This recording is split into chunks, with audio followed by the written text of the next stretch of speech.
અંકલેશ્વરના સુકાબલીમાં મનપાની ડમ્પિંગ સાઇટની સામે આક્રોશ જોવા મળી રહ્યો છે। કચરાના ઢગલા અને દુર્ગંધથી સ્થાનિકો પરેશાન। વૈજ્ઞાનિક ઢબે કચરાનો નિકાલ ન થવાથી સમસ્યા વધી છે।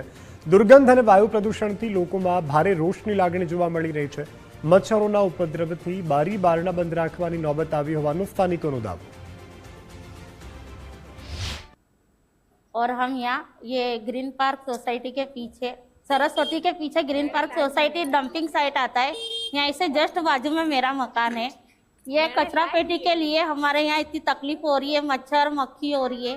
ये गंदा पानी निकल रहा है कचरा पेटी का। आखे अंकलेश्वर का कचरा यहाँ आता है, कोई आवाज़ नहीं उठाता है। हम यहाँ सोसाइटी में रहते, हमारे छोटे बच्चे, अभी हम जस्ट दवा लेकर आ रहे हैं। हम बीमार पड़ते रहते, कोई यहाँ आता नहीं है देखने के लिए। 10 વર્ષથી અહીંયા બહુ પ્રોબ્લેમ થાય છે, એના માટે સુકાવલી હટાવો।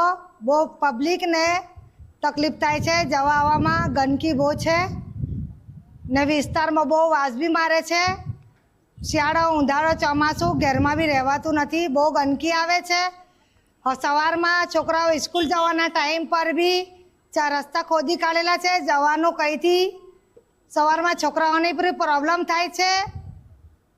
કેમ કેમ કરવાનું, કેમ કેમ રહેવાનું। અંકલેશ્વર નગરપાલિકાની હદ વિસ્તારમાં વોર્ડ નંબર 8ની હદ વિસ્તારમાં આવેલી સુકાવલી ડમ્પિંગ સાઇટને આજુબાજુ વિસ્તારના લોકો ત્રાહિમામ પુકારી ચૂક્યા છે।